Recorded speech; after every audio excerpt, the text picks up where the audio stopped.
Hey everybody, welcome back. It's another beautiful fall morning. Really overcast, a little nippy, and almost a slight mist in the air. We got almost a solid day of rain yesterday, so the plants, I'm sure, loved it. Even though they're all on self-watering systems, the plants still seem to like rainwater better than regular water, or at least tap water. So something about how fresh it is, they love it, and they usually grow the most right after a good rain. So I got some new things happening in the garden, some good things, some bad things, and so I'll take you with. Alright, as you can see here, my iceberg lettuce, that's not what you're hoping iceberg lettuce does. It's gone to seed, and it's actually pretty far along. This started a couple weeks ago, and I didn't want to yank it up because I wanted you to see exactly what iceberg lettuce looks like. Once it goes to seed, it stops. Iceberg will normally send out a few leaves, and then it'll start forming a head, and it'll stay low to the ground. But when it starts going up, that's what they call bolting, and it goes to seed, and then that's when the leaves kind of turn bitter, and you can't really eat them for lettuce like you would the ones right out of the store. So there's really only one thing to do. Well, there's two things to do with lettuce that goes to seed. If it was planted from a lot of seeds that did real well, formed good heads, you can keep it. You can let it flower and bloom and then dry out, and then once it dries out, you can shake the seeds out. MI Gardener has a good video on how to harvest the lettuce seeds from the heads once they flowered and seeded up and then died off. I don't really have to worry about that because I've still got tons of seed left from the seed packs that these things were planted out of. So the other thing you do with lettuce that's gone to seed is you just pull it up, and that's a pretty tall plant. Got a good little root ball on it. I'm just gonna shake out the dirt here. Good little root system. Just wish it would have produced lettuce I could eat instead of lettuce that I need to throw into the compost pile. So this will go into my composter. Well, actually it'll go into my yard, and then I'll mow it over, and then it'll go into the composter along with its brother over there. Alright, this little pathetic excuse for a plant is my broccoli. And you can see exactly what these caterpillars do. I haven't done my walkthrough yet this morning, but I've got these little caterpillars. They don't stay little for long, thanks to my broccoli plant being so nutritious. They eat and eat and eat, and then finally they get too big to where they're eating, and then they cocoon up. Here's another one. I think this is an army worm. We've got these lovely little white butterflies flying around that are laying all these eggs, and so there are tons of the caterpillars on here. I just kind of have to go in and squish them but since it rained yesterday, I wasn't able to come out and try and keep the caterpillars off. So yeah, this is what happens. I get skeletons for leaves, and the only real meat on the leaves is the caterpillars, as sad as that is. So, and for some reason, caterpillars love the rain. They come out in droves. Maybe that's what the eggs hatch. Same with all of the broccoli plants. So next year, that's the thing about gardening. You can't take it too seriously. I mean, if I was living off of what came out of the garden there, then I'd get kind of upset. But I've got a grocery store about a block away, and the cat is shaking the tripod. So I've got a grocery store about a block away, and so I can go down and get the food I need while I'm learning. And this is more of a recreation for me now. Next year it won't be so much of just recreation. But yeah, I mean, the mistakes that you make, see this one's going to seed too. The mistakes that you make, you learn from. Next year I will be putting row covers on my broccoli and lettuce and other plants like that. Kind of hope to get something off of these, but yeah, it's my first year growing them. I'm not too awful upset at what's going on. So let me take you over to the green beans here. Let me see if I can zoom in on the fruits of my labor. There's some green beans, and you can see this one here. little about the size of my hand or so. I pulled a couple of handfuls of those off, and there's looks like another handful left for me to pick. I'm coming out here and pulling a handful off every 2 to 3 days. So this one's in good production. And let's go back to those gutter systems, and then you can see what's going on in the rest of the garden. Alright, the carrots here are doing real well. They're really starting to bush and produce a lot of good stuff. I've probably got a caterpillar or two in there. I'm seeing a few little defoliated leaves. Yep, I do have a caterpillar in here. No, wait, that's just a new leaf. Never mind. Looked like a caterpillar, but it was just a new leaf coming up with all the shoots punched up together. So I'm hoping I get some good carrots. The broccoli back here is just like up front. You can see a lot of leaf damage. I do have something new. My kale and my producer. Hey Nessie. Hey, smile for the camera. He likes coming out here and playing with me in the morning. My kale's producing pretty well. Now I'll need to cover these up so I can get good leaves. Yes, I know, I'm going to pet you later. I'll need to cover these up so I can get some good leaves that aren't eaten up by bugs to eat. But I can make some, I'm going to see about making some individual bucket covers instead of having to cover the whole row of buckets. And so then that way I can take them off and take them on as needed to treat the plants, fertilize, and I won't have to remove this giant row cover. Alright, I've harvested a lot of my radishes.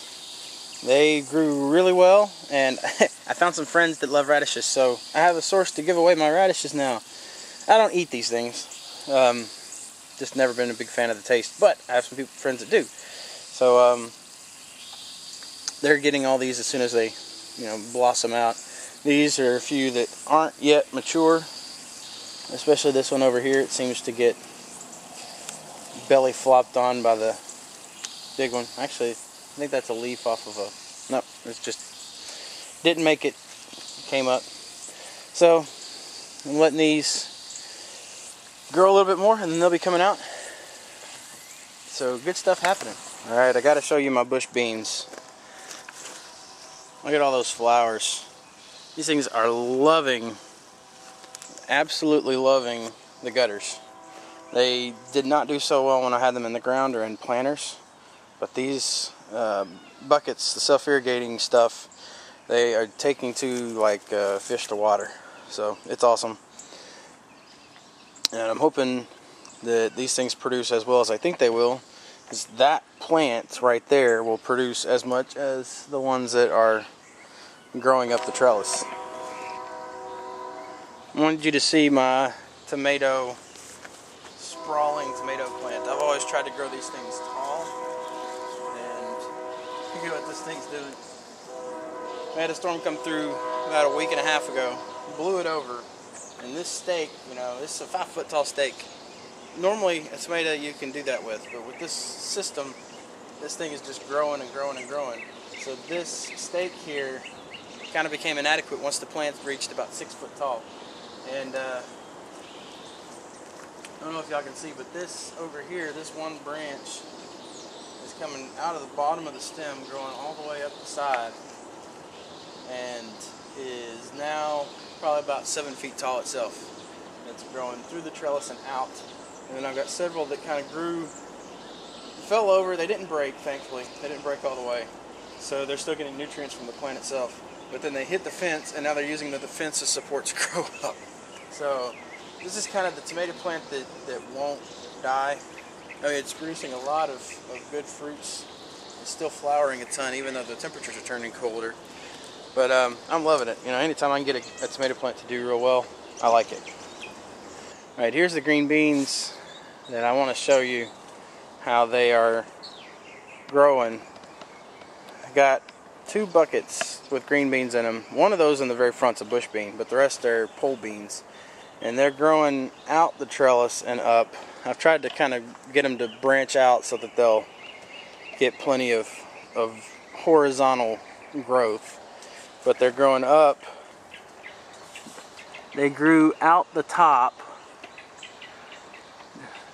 came over the side, came down. There's a little knot right there on the pole, and then they circled back and are now going back up.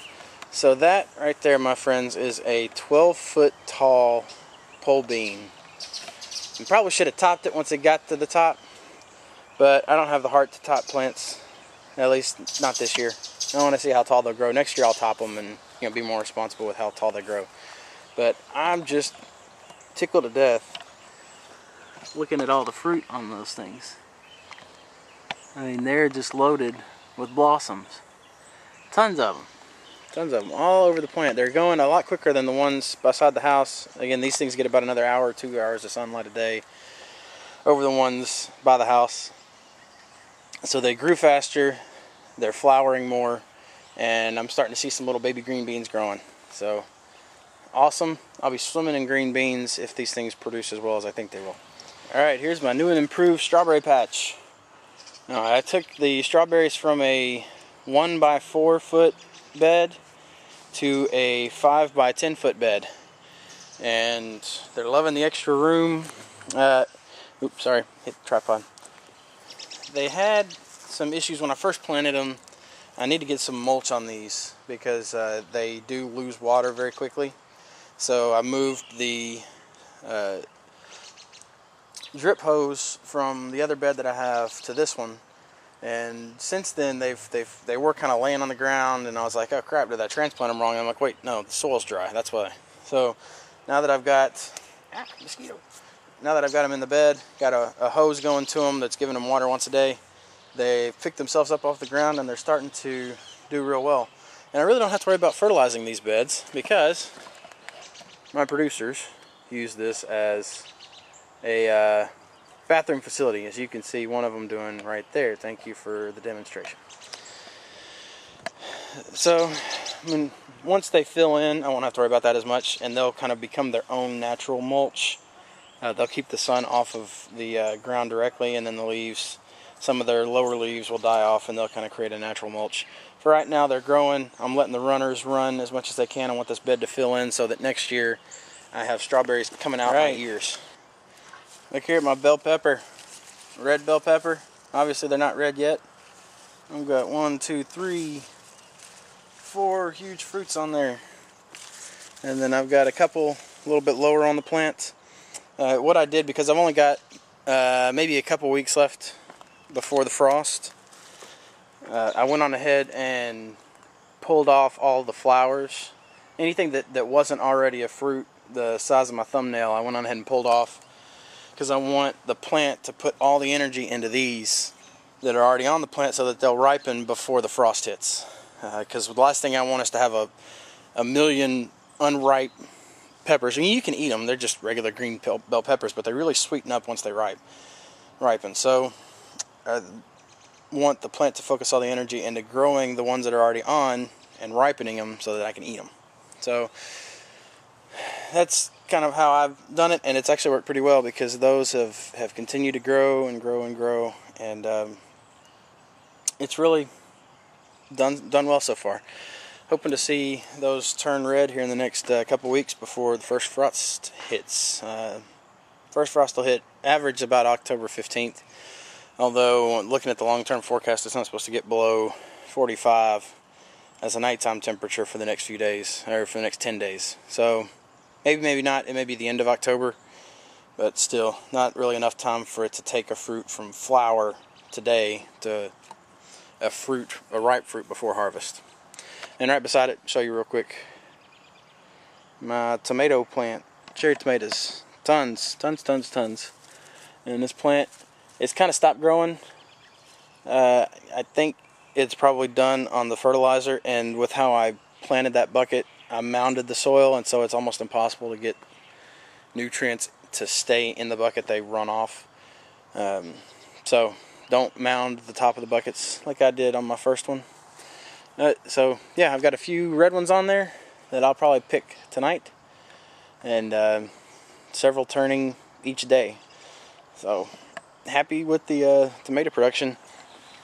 And I'll go ahead and show you this as kind of a last update on this side. I've got that little pepper there. and a rosemary bush beside it, some cantaloupe in front of it. Everything else I've dug up. I dug up the green beans in the back, the potatoes. Those potatoes were miserable. I got maybe 4 little dingleberry potatoes out of 4 plants, but they were kind of scraggly plants anyways, and I learned a lot from growing them. The cantaloupe, it's got one little baby one on there, but that has no chance of ripening before the first frost, so I'm probably going to end up pulling off all of those plants up. I'll leave that pepper to ripen on the plants, kind of leave it back there. I just don't have the hose hooked up to it, so I'm wondering if it's going to get enough water. And I'll pull the rosemary bush up and transplant it somewhere else. And as far as real quick update on, let me zoom out here. Hey, here's my toy box for the kids. Blackberry bushes and raspberries and blueberries are all growing real well. Getting some new shoots off of them, so I know they're liking where they're at. So I'm hoping next year I can get a little bit of a crop off of them, and then the years after, you know, there'll be blackberries and raspberries for everybody. All right, everybody, that's the garden update.